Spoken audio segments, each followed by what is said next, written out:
Good morning, ladies and gentlemen. This is your host, Sandeep Pednikar. Every time we talk about something positive of what my guests do to impact the community, the area, the world that we live in. And of course, our world is our universe. And that is why the show is one universe, because this is where we live. This is where we do things. What are the things that we do to impact not just us, not just better ourselves, but also to better the people in the community that we live in? So, with us today is Darryl Dwayne Atwaters, and he has been on our show before, and we welcome him again to our show. So, good morning. Good morning, Cindy. Thank you so much. Thank you. It's always a blast to be here again and just to talk with you and share with you, my passion, my heart, and kind of the things that have been part of my life since I've been an adult and probably even in childhood. And it continues to flourish even in Texas. So from Tennessee to Texas, from T to the next T, Correct. things have been really good. Okay. Yeah. So, as you see, this is a home environment, and we are at Daryl's house. Mm. And Mhm. thank you for welcoming us into the Mhm. house. Yeah, And you have moved from Memphis, Tennessee correct. to uh, DeSoto, which is like the outskirts of Dallas, Hmm. Texas. Hmm. And you have, thank God that you have done so well. Hmm. And not only do you do well for yourself, but mostly the wellness that you do, the goodness that you do is for the benefit of others. Right. So we talked about what you do last time when you Hmm. were on the show, which was the very first time. But can you recap that Yeah. for our benefit of our listeners? Okay. Yeah. So I work for an organization called Young Life, and Young Life is a nonprofit, Hmm. faith-based ministry, really geared towards teenagers. Hmm. There are several aspects of Young Life. We have Young Lives, which is our ministry to teen moms and their babies. We have middle school, which is called Wildlife. We call that. Hmm. And Young Life is we have a high school, and then we have our Young Life College. And Young Life College, of course, gears to the college students. But my role is in development. So development, in the sense of, I know development can mean a lot of things in a lot of different organizations, but my role is really to coach and to help give strategy to our staff in the field around fundraising so that they can be more impactful. They can reach more kids, more communities, build their community, build their ministry within the context of whatever city they may be in. So that's a little bit about me. I also lead a coaching program called Sequoia. Hmm. If you think about Sequoia, it's a tree Hmm. that grows down and then up. Basically, I lead a team where it's about digging deep roots when it comes to fundraising, having those practical, healthy habits going into a community, understanding the community and how to draw from the community so that it is a two-way street, that the community is growing, but also Young Life is growing at the same time and meeting its missionary goals, which is to introduce adolescents to Jesus Christ and help them grow in their faith. Okay, very nice. So I remember you mentioned Mhm. that your headquarters are in Colorado, Yes. Colorado Springs to be Mhm. precise, and you just returned from there last night. I sure did. Yeah. So what were the things that you did over there? Yeah, it's good. Good question. So every year we have our development retreat, which is one of the departments in Young Life. So I'm in that development department, and we have a retreat around this time. So we was actually in Buena Vista, Colorado, which is about an Okay, hour and a half, I guess, um, Colorado. from Colorado Springs. And so there we do workshops. One of the things we talked about is taking your idea from taking an idea to reality. And Hmm. so we talked a little bit about that. There's some other things we talked about when we think about fundraising, thinking of the overall picture. But most of it is really an R&R. It's the rest and relaxation for our staff. Okay, And there's some nice. fun things we do And that's once a year. once a year. Yeah. Okay. Yeah. I need to do more than that once a year. All Yeah, right. it's once a Okay. year. Yes. Okay. Good. Yeah. Okay. So now you already talked about having doing something good for the children, not only the school kids, but Mm. also for college going people. Hmm. What are the issues that you face? Yeah, I think one of the things is that we face with our with high schoolers is identity.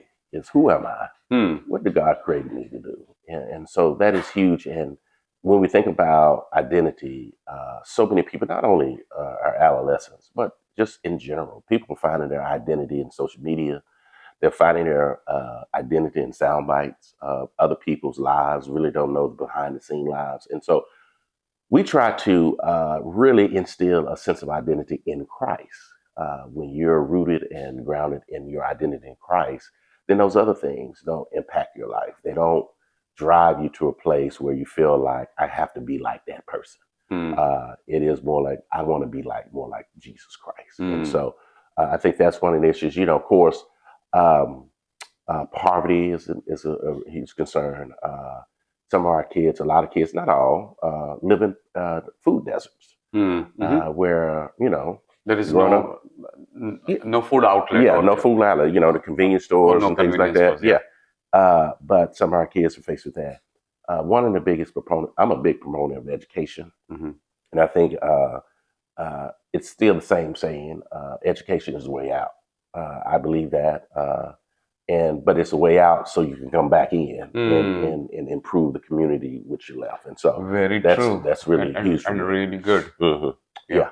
So those are a couple of things that we really look at and really try to engage more kids throughout, whether they live in the city, they live in the suburbs, or they live in rural areas. It's really reaching every kid for eternity, every kid. So, Okay. mm, So the thing that you mentioned hit a chord with me because on my side, I do real estate. I've been mhm, doing it for the past 25 years, mhm, and I bought a few properties mhm, with the notion that I wanted to revitalize the mhm, neighborhoods one house at a time. mhm, mhm, And as luck would have it, one person said, "This is the house that I grew up in, mhm, and this is where my childhood was, but I mhm, do not want to come back to this neighborhood." mhm. I said, "That is so wrong." From Right. one, I understand that, oh, he wants to go away Mhm, from pain and all of that, mhm, but I thought that it is up to him. He has gotten better, mhm, and then he needs to come back. So just like you mentioned, mhm, going out, educating, and then mhm, coming back to mhm, help others also become better in mhm. that area that you grew up in. Right. Yeah. So I understand the impact of Mhm, that, and it has a deep meaning also for me. So mhm. thank you for Yeah. inculcating that in the youth of today. Yeah. Yeah. You know, and one of the things, just speaking from the African American community, and just the challenges over the several decades uh, of really understanding who the Black community is, because it's when you think about what has been stripped Hmm. from the community. That's why some people say, I don't want to go back because there's no stripping. Now, of course, when I was growing up, it was a community. I mean, everybody was family, everybody was there. And so you see this change that has happened over time. Really, and I think this is just not only in African American community, but communities across the nation, where people feel like they can find their identity somewhere else. And sometimes that does work and it does happen. But sometimes really strengthening your identity comes from going back where your identity was formed. Yeah, And so going back to your roots. going back to your roots and seeing how you can make a difference. And I think that is critical in the stage that we're in, even in the climate that we're in, whether it's political, spiritual, what have you, is that we have to take time to go back. And Hmm. going back, it is at a cost. And the question we have to ask ourselves, are we willing to pay the cost to go back to improve and make the next day or the next year or the next decade better for someone else? Okay. So you mentioned about there is a cost. So what Hmm. exactly are the costs associated with going back to change? Yeah, I would say comfortability. I think we can That's the become very, first. yeah, that's the first thing. I think Mhm. first, number one is comfortable. Am I willing to be uncomfortable? Sometimes Getting people will out of the move, box. getting out of the box. Am I willing to spend resources, whether Mm-hmm. it's financial resources, there are human capital resources. Am I willing to strategize and plan? Am I willing to lose a little bit of sleep at night and doing this? But most of all, I think the cost is stripping away what who I think I am and allow God to fill me to to a place where I can operate in that context of that community where He wants me to go back to. And so I think that's is huge. I think about in the book of Nehemiah, and Mm-hmm. Nehemiah finds out that his home is destroyed, and he has a huge burden to go back. And he is the cupbearer's king. He's the cupbearer for the king. Great job. I mean, on one end, it could be a dangerous job too. But for him, he was so burdened that he cried and he prayed for a little bit before he really uh, listened to the Lord and strategized and knew who to go to in order to repair the breach, the wall, the things that are going on. And so I think in that, when you think about cost, it is really leaving behind the things that are comfortable to us Mm. in order to make a difference. Now, that's not always the case in every single thing, but that's maybe in some things. And we hear great stories. I mean, we've heard great stories throughout our time where people have left things and they've sacrificed so much, and we're living off of those sacrifices. We're living off of those things that people decided to leave their cushion jobs or leave their homes or what have you and fight uh, for our rights and for things that we desire as a people, Mm. as a group of people, whether you're black, white, brown, what have you. We're standing on the shoulder of folks in my community that died, in your community that sacrificed, and we're living out those dreams for them. So, yeah. True.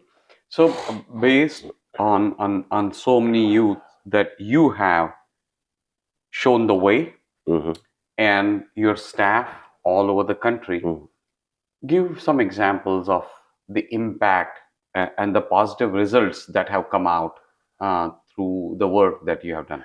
Yeah, great question. Thank you. I think one of the things is that there's one case in Porn.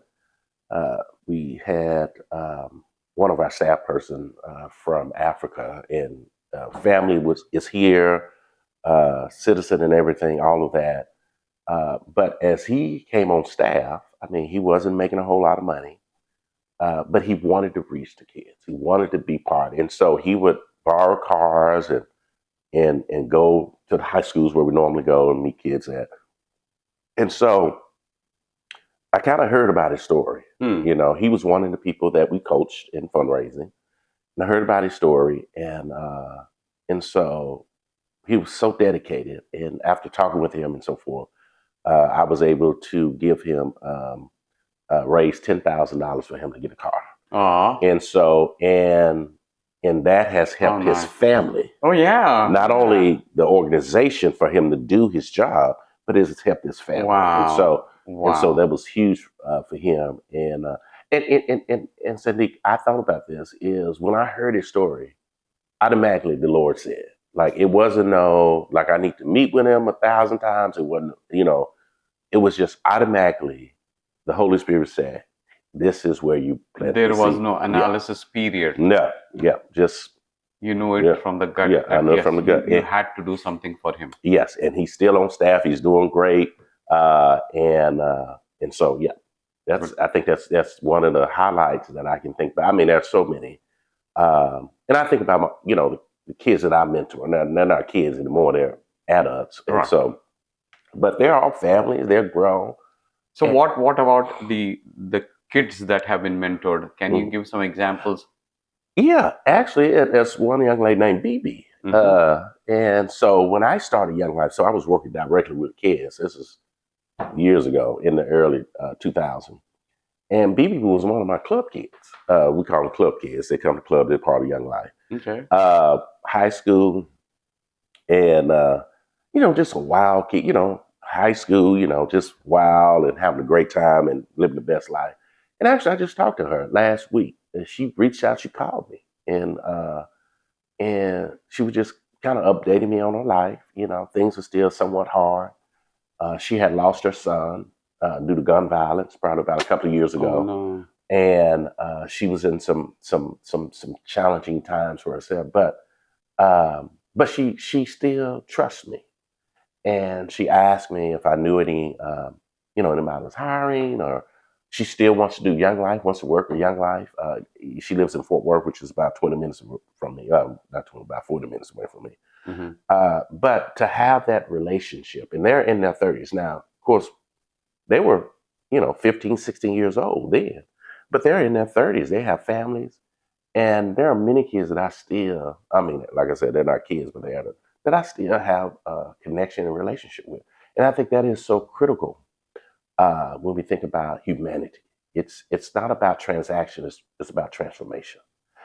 And so if God can use me to to transform someone's life, and it may not always be what we think it ought to be, it may not be what they think it should be, but at least there's still a connection, and there's still a place of trust and hope. And so after listening to her, she still has hope. She still has, trust in the Lord, still loves the Lord. She gave her life to Christ in Young Life. Um, and so that is one of the stories, of that. I mean, I've had, a couple of kids have died, one from suicide. Oh no. And so that was really hard and challenging, and it goes back to identity. It goes back to that is sometimes we're trapped in places where we lose ourselves, Hmm. and we don't have people in our lives that help us find ourselves, that love Jesus and so forth, to help us find ourselves. We end up sometimes going down this dark hole, and there's a movie. They use this term, the sunken place, and so Mm. you just kind of just go deeper and deeper, and so and a couple of kids find themselves there, and I mean they were older, they're adults, but and so it was heartbreaking, but that part was heartbreaking. But the part that I rest in is that they're with the Lord and that they gave their life to Christ. Okay, very nice. So I very strongly believe that if you want to really do something, you want to grow something, Mhm, like I give a analogy of a mhm, tree. mhm, That if you really want to grow the tree, the mhm, branches and all of that, you first have to have the foundation right. The mhm. roots have to go down deep Right. and strong. So Mhm, no matter how far the branches reach out, mhm, the tree will still stand mhm. for centuries Right. at times. Like the oak tree, it can last for 200 years. Mhm, And you mentioned about sequoia mhm. and the roots. So again, that hit a chord. Right. So let us talk about sequoia. Yeah, yeah, yeah. Sequoia is our coaching program. Mhm. I have a tagline. I did a tagline to the Sequoia. So the original name was 2020. That's what we called it, Okay. which is it's all around fundraising. So the whole thing is around coaching and fundraising. So it was about 20 asks. You ask 20 people and you receive 20 gifts, whatever size the gifts, financial gifts were. And so what I learned as I started leading the program, like that was so hard and that was confusing for people. Like, okay, did it start in 2020? What's 2020? Is it for vision? Whatever, just so many analogies you could use with that. Hmm. And so I said, what could we call it other than 2020? And for some people, 2020 was not the best year. And with all the pandemic, loss of life, and sometimes I had to, well, a couple of people from outside said, you might want to change your name because it could trigger some people that may have had very deep challenges in that Hmm. time. And so I thought about Sequoia because it reaches down, then it branches out. Uh, and so Sequoia program is really our coaching program, fundraising coaching program for those staff that work in under-resourced, underserved communities in the mission. When I say underserved and under-resourced, it is that when Young Life goes into these communities, uh, the community may not necessarily be able to support financially the work that's going on. Hmm. And so, in that, it is helping staff to be creative, but also help them, giving them the fundraising muscles, the habits, fundraising habits, so that they can have a a strong, sustainable ministry in that community. Okay. And it's a 9-month program Mm. that they meet twice a month via video, Zoom, and they meet once a year in person. The once a year in person is really around the workshops that I've instituted in personal finance, how personal finance affects fundraising, because it does. Your view of money will affect how you ask for money from others.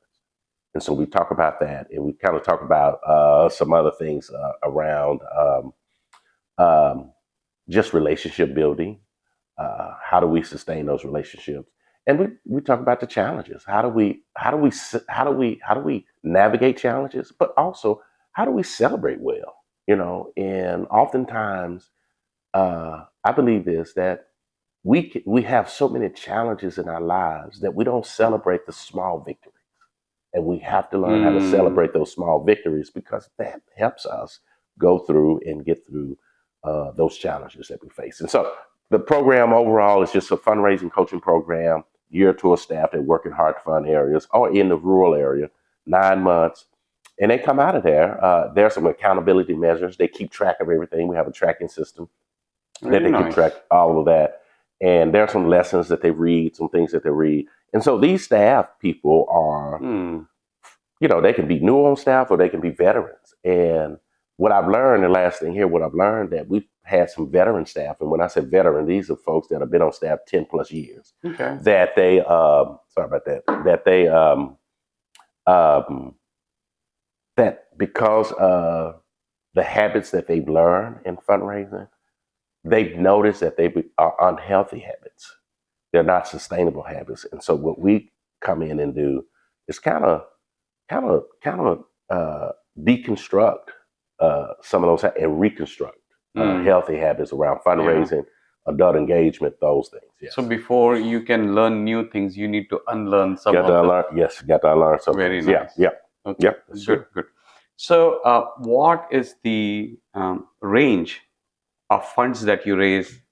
Maybe it's $5,000 or 50,000 or $500,000. Mhm. What is the range of raising funds Well, that it's you have? depending on, yeah, that's a good question. Depending on what the area is, what that particular area is needing. Mm-hmm. We've partnered and raised anywhere. It can be anywhere from, like I said, it could be 5,000.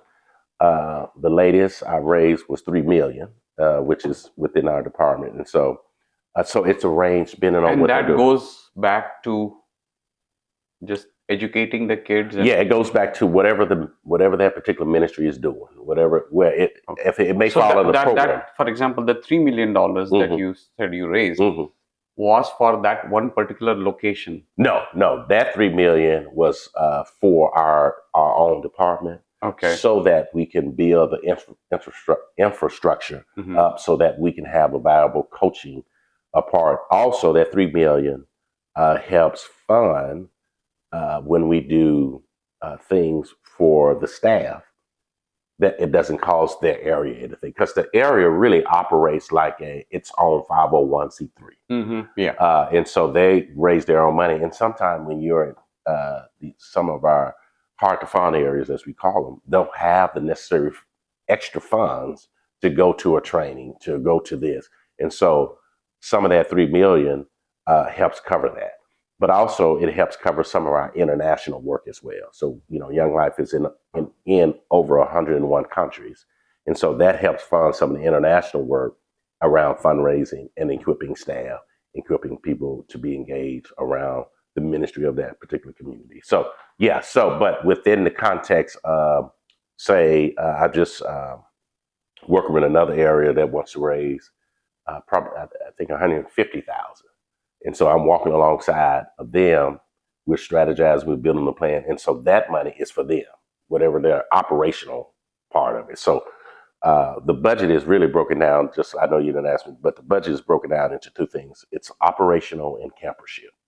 Operational is everything, salaries, programming, all things with kids, whatever they're doing.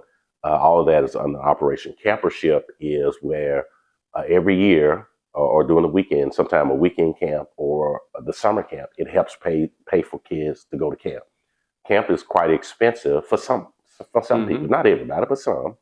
And kids that want to go, that need to go, sometimes can't afford it. And so there's some money that is being raised outside of the operational part that goes to campership. So it helps them get to one of the 28 camps Young Life owns in the U.S. Okay. And so this, of course, is for Young Lives mission. Yes. Yeah. What if somebody has a different mission and seeks your experience and expertise for raising funds for their mission, Yeah. which is outside what you do? Yeah. So that's part of my consulting part. Part of business is I do help other nonprofits around strategy, around picking the best fundraising platform. Also thinking through longevity. I think one of the things that I've run into with nonprofits and even people starting nonprofits, or that it is kind of single-minded, minded in a sense that they see the first 3 years, but they don't see the next 7 to 10. And so really asking the questions, where do you want this to be? What's the vision? What's the mission? What's the strategy? How are you engaging adults? How are you engaging donors in the work that you're doing? What does that look like? And so, and really putting numbers to everything, and allowing the data and the to tell the story. And so it's really helping staff to do that. Not staff, but those outside of nonprofit. Yes. Okay, very good. So as we come towards the end of today's show, I want you to talk about reaching out to different faith-based organizations who need help, or schools for that matter, and a number they can contact you for the Young Life, and also on the other side, your information for your consulting as well. Yeah, sure. Yeah, it's probably all in one and the same, but thank you so much. So if people want to reach out to me, you can definitely call me at 817-538-4715. Some people may have Young Life, know of Young Life, may want to get Young Life started in their community. Love to direct them to the right person to help them get that going. But there are some may say, look, I would love to start. I have a dream. I want to start a 501c3. I don't know anything about fundraising. I don't know anything about setting it up. I can definitely help them walk through that process of setting up a 501c3, as well as think about and really creating a budget, what it's going to take to do what they need to be done. Because I think one of the things I do in my consulting role is to think about things they haven't thought about as they think about the organization, the business, and all those things. And so that's one of the things I try to do and help and walk alongside people, because I want their business or organization, whether it's nonprofit or for profit, but I want it, and they're making an impact in the community. I want it to be around for 100 years. And so that's my story. Yeah. Very nice. So again, thank you for being on the show. Thank you. And I want to reach out to listeners and people all over the world, because this organization is in 101 countries, and maybe you could be 5, 10 more countries. So the number again is 817-538-4715, and my website is yourstorymatters2.com. Is there an email address they can reach out to? They can. It's my first and last name, Darryl Atwaters at Gmail, which is DARRYLATWATERS@gmail.com. Okay. Thank you so much. So ladies and gentlemen, as you see, for making an impact in the community, in the area, the world, the universe that you live in, sometimes you can do it alone, but most of the times you need help. You don't have to have faith in God, but when you do, the path becomes easier. Yes. He shows you the path forward. So have faith that you are going to do well, better than what you were yesterday or today, and that your tomorrow is going to be much, much better. Get help from someone that knows how they can help you. So it doesn't have to be just one person. You can have multiple people or entities and reach out to Darryl Atwaters. He has Mhm. mentioned his phone number as well as email address and the website as well. So thank you again Thank for you. coming This is on the really show. good. Thank you so much. Yep. Okay. Ladies and gentlemen, on every show, we promote positivity. Mhm. And this is the promotion of positivity to the promotion of love, peace, and harmony. Until next time, have a great time. And know that when you tune into our show, you are going to be inspired and motivated listening to our guests, how they impact the world, the universe that we live in. This is your host, Sandeep Pednekar, and you have been watching One Universe. Thank you so much and have a wonderful day. Bye bye.